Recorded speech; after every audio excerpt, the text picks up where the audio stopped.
Before we begin, all the songs discussed in this video can be found in the description. I highly recommend you watch this video first so as to better understand the context of the songs discussed.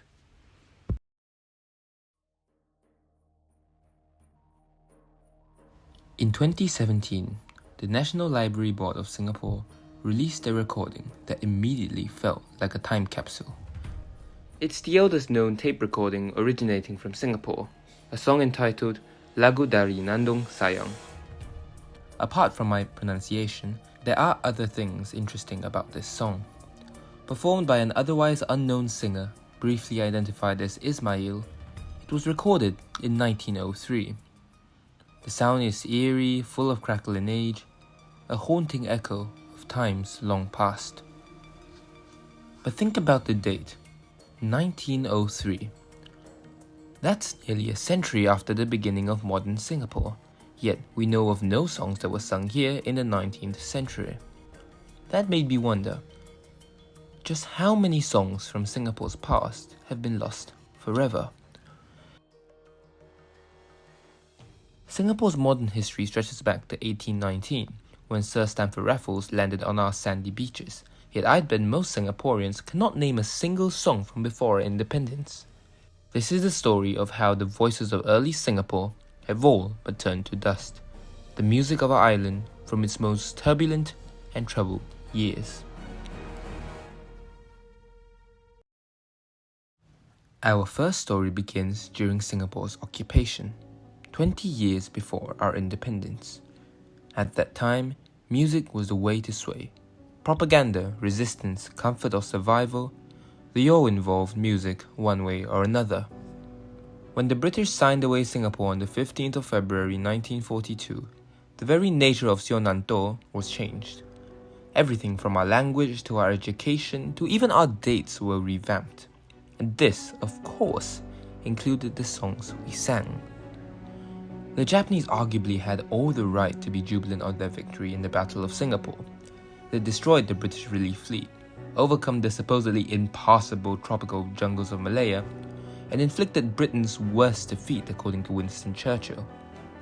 They achieved their objectives with an attacking force numbering less than a third of the defenders, and did it all in a matter of 69 days.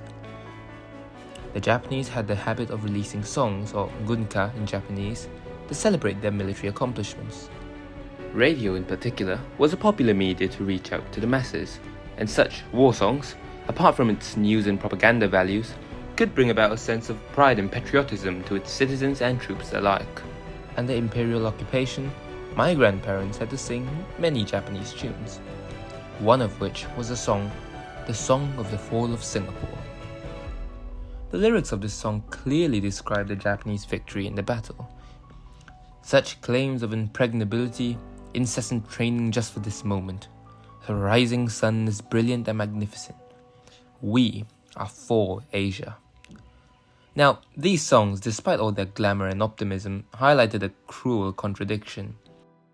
Of course, the citizens of Singapore knew in their hearts that the Japanese did not invade Singapore out of altruism. Their greater East Coast prosperity sphere was clearly an excuse to fuel their imperial ambitions, which resulted in the brutal torture and massacre of the local population in many of their occupied territories.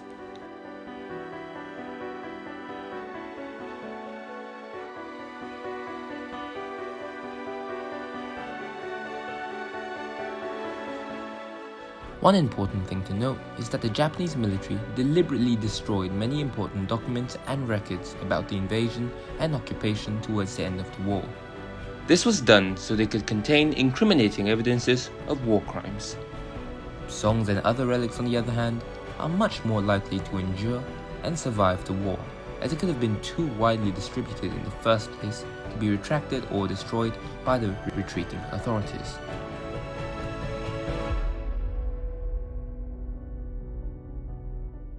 Our next story comes from the Singaporeans themselves. In a little building known as Victoria Theatre in downtown Singapore, a musician turned entrepreneur known as Paul Garenza founded the Syonan Symphony Orchestra about a month after the occupation began. The origins of the Syonan Symphony Orchestra itself is shrouded in so much secrecy and mystery that it really ought to be its own video. However, the part we're interested in is the music the orchestra played. As mentioned previously, the Japanese banned many Western musical styles like jazz and also destroyed many cultural artifacts of the occupation before their surrender in 1945. But miraculously, we actually have the pamphlets detailing what songs they played. They're a wild mix of European and Asian music, from classics like Rachmaninoff's Doll Scene at Midnight to native Japanese gunkas like Kurigane no Chikara. We even find a song named Malay Gusa, which stands for Malay folk songs, suggesting that native Malay songs did feature in the Syonan Symphony Orchestra from time to time. Now, this is really interesting. A Hungarian musician founding an orchestra for the Japanese, employing Chinese and European musicians to perform European and Japanese songs. This goes against the notion that all people lived in terror under the Japanese occupation. In reality, those of European descent, especially from the Axis countries, usually lived their lives with relatively the same freedoms as they had experienced under the British. No doubt that Chinese, Indian and Malay populations, the bulk of Singapore's population at the time, suffered through unspeakable atrocities. But the idea that all people lived equally and suffered equally is just a myth. Secondly, let's take a look at the names Grenza employed to play under his orchestra. We have Applebaum, a Czech musician and violinist in the orchestra, Gewang Gui, a Chinese celloist, and the mastermind himself, Paul Grenza, who played the drums. And that's it. The record on this is really patchy, and the only way we even know who the musicians were are from oral interviews from way after the war. We know there were probably tens or maybe hundreds of musicians employed, and although it was a skeleton orchestra, we still know that there were definitely more than 3 people employed. It's very likely that a roster of names did in fact exist, but had either been destroyed at the end of the war or lost to time sometime between then and now. So, we see a stark contradiction here. Even as jazz was banned, and the Japanese did ban many musical styles that were considered too Anglophone, and Chinese families, all local families in fact, lived in fear, a European-led orchestra with Chinese musicians performed Rachmaninoff and local Malay songs under Japanese patronage. Additionally, remember how I said that Japan banned musical styles? Well, strangely, there was one instance reported in the Syonan Shinbun where the Syonan Symphony Orchestra, despite the band and its non-Japanese origins, did play a jazz piece. This strange tension and contradiction, Japan banning American music whilst blues and swing still slip through the cracks, is a story honestly deserving of its own film, and someday I'll tell it. But for now, we are now ready to understand the state a majority of Singapore was living in at this time. These people used their specific skill sets and worked for the Japanese in exchange for their freedom. Chinese, Indians, Malays, who were deemed worthless to the Japanese, were pretty much treated as such. And when I say in exchange for their freedom, I really mean only their freedom. From a newspaper called the Singapore Free Press, dated the 17th of July 1946, we have a passage that says, "From then on he became quite well known to the Japs.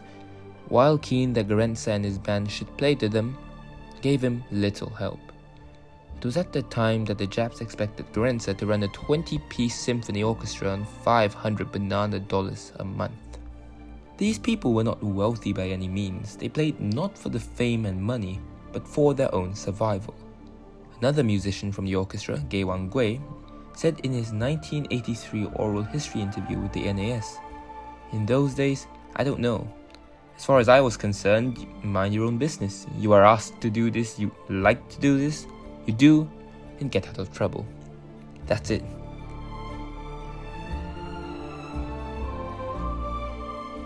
Our next story comes from the Resistors. Before we can discuss what tunes these people sang, we first need to understand who these people were. Now, the British enlisted many groups as part of their Oriental mission in Singapore to plan and operate subversive activities in enemy-held territories. The most famous and prominent of these groups is the Malayan People's Anti-Japanese Army. The MPAJA at this time had 8 battalions comprising about 10,000 men in the jungles of the Malayan states. This made it the largest pro-British paramilitary organization in Malaya at the time. They waged a guerrilla war against the Japanese army all throughout Malaya. They had an agreement with the British that the MPAJA was to be given military training and supplies, but had to serve under Admiral Lord Louis Mountbatten's Southeast Asia Command. Surprisingly, this was respected, with the communists laying down arms after the end of World War II. Although they soon moved to take up arms in neighbouring Malaya, we're not interested in that. We're interested in this, a collection of songs dated from the early 1940s entitled Malaya 抗日抗英民族解放歌曲, or the Malayan Anti-Japanese Anti-British Cultural Liberation Songs. Now, I reached out to the National Museum to see if I could get any information on this book and a number of others of surviving Japanese tunes sung by the local populace. Though, despite 2 emails and approximately 235 hours and 34 minutes of waiting, I didn't get a reply. So, I went on to see if other people had already documented the songs found in this book and could save me the shame of getting ignored by the museum again. Although I couldn't find this book specifically, I did manage to find numerous Malayan communist songs from the era. However, for many of these songs, it's really unclear whether they originated from the Malayan emergency or the Japanese occupation. As mentioned previously, the MPAJA fought against both the British and the Japanese during these 2 periods. Hence, many songs that were sung during the Japanese occupation could have easily been rewritten into anti-British songs. For example, we have a song entitled Bebaskan Malaya, or 解放 Malaya in Mandarin, which is a communist Malayan song we know was used during the Malayan emergency by the MPAJA soldiers. Now, as mentioned previously, scholars and primary sources show that the MPAJA existed and sang partisan songs during the Japanese occupation, and many wartime and immediate post-war compositions were later reshaped during the emergency. However, I could not find a primary wartime printed source, newspaper mention, or any archive entry that dates the lyrics of this particular song to 1942 to 45. The surviving public evidence ties in more clearly to the communist guerrilla repertoire preserved or popularized during the emergency. Now, I wasn't satisfied with this. I wanted to look through every single archive and see if there were in fact lyrics to this specific song. So, I searched up the title of this song and a few other variations in the NLB archives, as well as the phrase Lagu Bebaskan Malaya. Now, interestingly, this turned up one result in 1961 of a song titled Bebaskan Irian.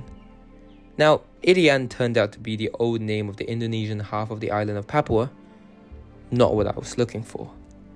Desperate, I then searched the Chinese title of the song and the English one.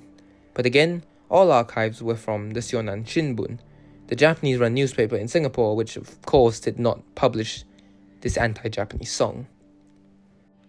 At this point, I was ready to accept the conclusion that the song's origins were lost. That the earliest mention of this song was from the emergency and that we'd never be able to truly know where this song came from. However, whilst listening to the song, I noticed a peculiar comment. This piqued my interest. Here was an anonymous commenter suggesting that the song 解放 Malaya had an earlier version, 保卫 Malaya, defend Malaya. And this version undoubtedly was from the World War II era. In the document below, it stated that 2 brothers named Yang Li and Yang Guo composed the song 保卫 Malaya on the 20th of December 1941. Thus, this confirmed my theory. Here we have a song popularized by the emergency, whose lyrics were rewritten to fit the social and political context of that time. What's more, I found no articles that showcase the relationship between the later song from this earlier song. The rewriting and recharacterization of the song was so widespread that that singular comment, was the only thing that led me to discover the link between these two versions. Now, despite the murky evidence, at least we could work out the song's origins. But most of the songs from this period may have been lost forever.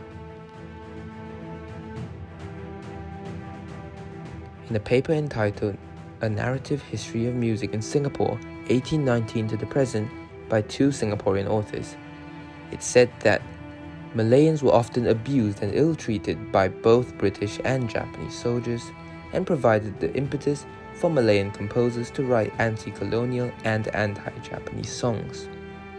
It continues by saying, several Malayan composers emerged, giving the names of several local composers, Chang Hong, Li Chiu, and many others. The interesting part, however, reads, among locals, Ye Li Tian, together with Ren Kuan, founded Tong Luo. With his musical style was greatly influenced by the early Russian revolutionary music. It gives the name of a composition, Singapore River, as a popular song which was about life during the Japanese occupations, but describes most of the manuscripts as missing or lost. Unfortunately, this is the reality for most of the music made in Singapore during or before the war. The aforementioned A Narrative History of Music in Singapore gives a great account of this. Now, it describes the early music scene of Singapore as a collection of small groups. These groups, like the Tong Luo, began when there was raised sentiment about Japan's invasion of China. These groups composed songs to rouse up the local spirits of the Chinese against the Japanese, at a time when many in Singapore were still in contact with their relatives in China and still considered themselves as residents of China. Many Singaporeans at this time sent their clothes or supplies back to China to aid in the fight against Japan, and this is not an isolated case. We have records of Singaporeans sending their clothes, supplies, and tools back to China as late as the Cultural Revolution, suggesting that this tie between Singapore and China has been an ongoing thing for many generations. It's no wonder that this sentiment crept into their music too. Now, we've talked about many people during the war. The MPAJA and their anti-Japanese rhetoric, the skilled men who fled persecution in the Syonan Symphony Orchestra, and even the music that played from the Japanese headquarters itself. But some of you might have noticed, this makes up approximately 0.5% of the population of Singapore at the time. What about the other 99.5% of Singapore? What tunes did the ordinary people of Singapore sing?